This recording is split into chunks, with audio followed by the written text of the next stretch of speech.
Today on the Philly Talk podcast, we got some breaking news. I'm a little late because I had to work, but Doc Rivers was dismissed, fired from the Philadelphia 76ers, and rightfully so. We're not just going to fire him because of Game 7, because it was Joel Embiid, it was James Harden, but this has been long overdue. We'll go down the reasons why. We'll talk about some new possible coaches, but James Harden got to go too, and you better keep Mike D'Antoni away from the Sixers. This is Philly Talk with Philly Mike. Talking Sixers in the Bird Gang, that's our life. Competition, we ain't scared, yeah, that's what we like. Win or lose, you know we showing up and we gon' fight. You see we strive for the sky every day that go by. And every single week we screaming fly, Eagles fly. This is Philly Talk with Philly Mike, yeah. This is Philly Talk with Philly Mike, yeah. What is going on, everybody? I go by Philly Mike, and this is the Philly Talk podcast. And today, we got a lot to talk about. But before we do that, Sixer Nation, help your boy out and hit that like button. Y'all be killing it. Subscribe, ding the bell. So you know when we go live, drop videos, all that good stuff. So Woj said earlier today, right around lunchtime, that the Sixers dismissed Coach Doc Rivers on Tuesday, source tell ESPN. Rivers led the Sixers to the Eastern Conference semifinals in each of his 3 seasons on the job, but he's been a guy who just can't get over the hump unless you got that '08 Boston team. And let's be honest, anybody could have coached that team. They had Ray Allen, KG, Paul Pierce, and Rondo was legit at that time too, and they had a stacked bench. Anyways, he has the record for so many blown 3-1, 3-2. We'll go over all that. But listen, when Doc Rivers was first hired for the Sixers, I was like, cool. We get a veteran in here. He might be able to change Ben Simmons' attitude. And this is when I had a little bit of hope for Ben Simmons, and he's a bum. But listen to the story. So I thought that Brett Brown was just too friendly with Ben Simmons because, honestly, Brett Brown coached Ben Simmons' father. So Ben Simmons being the baby he is, I thought he needed somebody who had a veteran coaching track to just get on him. But one of the first things that he said was, I don't care that Ben Simmons don't shoot, and he kind of lost me there. Shooting has never been my main priority, like shooting threes or something like that, but a little mid-range, you needed it. And just being told to be aggressive and attack the basket. But under Doc Rivers, his shot attempts came down, his assists came down, everything went down under Doc Rivers, so Ben Simmons got worse under him, for real. He's called out multiple reporters like he's the best coach in the world. I remember in the Atlanta Hawks series where Ben Simmons was bricking for just horrible at the free throw line. Shaquille O'Neal at his worst. We all said you got to pull him in the fourth quarter. He came on the podium and called us all stupid. Looked into the camera and said Philly fans are stupid, and then the next day, he started pulling them in the fourth quarter for that same reason. He just is very old-fashioned, stubborn, and he doesn't have the track record to command that pop respect, that Phil Jackson. He's not one of them coaches. He's just not. Let's just go over what he's done. You can't lead in these categories. Most series lost with a 3-1 lead. 3 of them. 3 different teams. 3 of them with 3 different teams. That Clippers teams was good. Kawhi Leonard, Paul George. You lost. The Magic team was good back in the day. He didn't just start doing this with the Philadelphia 76ers. And listen, James Harden needs to be let go. He absolutely folded, and so did Joel Embiid. But here's the thing. Joel Embiid is a top 5 player in the NBA still. I'm not going to shout out his MVP season because he let us down big time in Game 6 and Game 7. And Game 7 was Tatum taking over the game. But if Embiid just takes over the fourth quarter in Game 6, we don't got to talk about Game 7. So I am pissed at Embiid. And he will give you the biggest haul if we go ahead and move him. I understand that. But by moving him, you're really, really rebuilding. Not retooling, you're rebuilding. And I'm going to need at least a player or two and like 4, 5, 6 first-round picks. If you can get me a new coach, new culture, some young athletic guards around Embiid, like Jokic has, like Giannis has, and then Embiid lets us down, then get rid of him the very next season. I think the culture, I think James Harden, a lot of it's been a problem, and it rubbed off on Joel Embiid. Listen, Joel Embiid got to stay healthy. He has his own problems. But if there's somebody I'm willing to bring back and change up the culture and the rest of it, it will be Joel Embiid. I'm only really moving him if there's really no other option, meaning we can't surround Embiid with anything because of the situation we put ourselves in via Elton Brand, via Sam Hinkie, via Daryl Morey now. But this speaks for itself. Let's get to it real quick. Most series lost with a 3-1 lead, 3. Most series lost with a 3-2 lead, 7. Most Game 7 losses, 10. Most closeout game losses, 32. 32 closeout games. It ain't all come from the Philadelphia 76ers 3-year stint. It came from his Boston years before he got the dream team. It came from his Orlando. It came from his Clippers. It came from a lot of good teams, bad losses. Joel Embiid and James Harden folded in Game 7. They folded in the fourth quarter of Game 6. But go look at the statistics, man. We do not move the ball around. The offense is two-man game, Harden and Embiid. If that don't work, I don't know. Maxey, please take over the third quarter. There's no real ball movement. The pick and roll is okay. Joel Embiid has played pretty good under Doc in a sense of the high post and the low post combination. But I mean, come on now. The Celtics were in the finals last year. They lose their coach and now they're in the Eastern Conference Finals with a chance to get back to the finals.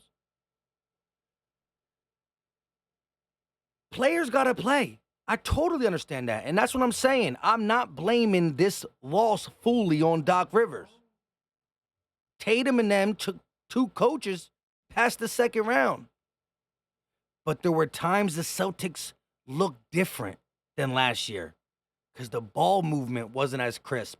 The plays ran wasn't as good. They leaned too much on Tatum and Brown's one-on-one ability, and they balled out against the Sixers in 7 games. But Ime Udoka still drew up better plays. So the Celtics still look different this year compared to last. Hence, the Sixers almost got them, but almost don't count when it's been a decade of it. And when your resume's been like this, sometimes you just need a new voice. I don't need the new voice to be heard by James Harden. I need Joel Embiid to hear this new voice. I need it to be a younger guy. We'll talk about it. Coaching is not as important in the NBA as it is in the NFL. The NFL, you got 11 guys who got to go out there and orchestrate the same thing. In the NBA, 1 or 2 possessions, you can just be like, hey, you my guy, you the MVP, go make it happen. I ain't mad at that. But when teams are on runs, call timeout, which Doc did pretty good this series. When somebody's killing you, switch up, 2-3 zone, play double team, which he's done this series besides Game 7. I'm not saying we fired him for Game 7. It's been a boatload of stuff leading up to Game 7. You get rid of Isaiah Joe. He goes to Oklahoma City Thunder, and he leads the league in three-point shooting percentage. I was happy when we got Trez. That was a Doc River moves. It was his old player from the Clippers. He had his best year under Doc Rivers. You go get Trez. Take more time away from B-Ball Paul just to realize B-Ball Paul was who we thought he was. That's our guy, not Trez. You know? In that Hawks series, George Hill got PT. An older guy. Doc loves his older guys. Doesn't like to play the younger guys. Daryl Morey is responsible too, and we'll talk about a scary scenario. You don't get rid of Doc Rivers to keep James Harden, and that is the new narrative. It was James Harden or Doc Rivers. We got rid of Doc Rivers. No, we need to get rid of both of them. And like I said, coaching is not the utmost important. Players got to play, and I'm still pissed off at the two MVPs, one a former MVP and one the MVP of this year. Y'all let us down. But there's times where Doc's offense is stagnant, the ball's not moved, and I do think Embiid, and I do think with a more athletic team, a better coach, a better culture, a better philosophy on offense and spacing, will be better. We're always going to get open threes. Joel Embiid is the most double-team player in the NBA. Doc Rivers got the player who gets doubled more than any other player. There's always going to be open threes. But when the shots are not hitting, what do? How do you create space? How do you get lanes? Pick and roll, backdoor. Where's it all at except for the two-man game? Where's the double screens? I've seen the Celtics do it. The Heat do it. Double screen for your guard. Like a maxi type player, not a double screen for Harden, and then he goes right back to the ISO. Is it Harden? Is it Doc? Is he allowing it? Is he not? I don't know. I don't care. They both got to go. The firing need to happen, and so does more stuff. Now, let's look at this real quick, because these are the coaches supposedly the Sixers are opening their coaching search with, right? Mike Budenholzer won a championship with the Greek Freak. Sam Cassell, who was the assistant of Doc Rivers, he's definitely on my list. Mike D'Antoni is absolutely not. Do not try to create Houston in Philadelphia. You already got PJ Tucker. You already got James Harden. You already got Daniel House. Do not bring in D'Antoni, who doesn't believe in centers. If you bring in D'Antoni, you might as well ship out Embiid for 6 first-round picks and whatever we can get. The rest of the Rockets. Don't do it. Nick Nurse, he's high on my list. Frank Vogel, I'm iffy about. Monty Williams is high on my list.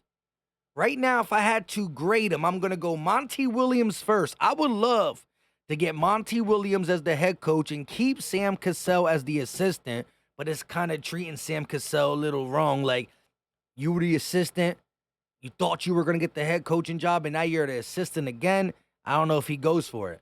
But a dream scenario to me would be Monty Williams with Sam Cassell on the side. I do like Nick Nurse. He's tough.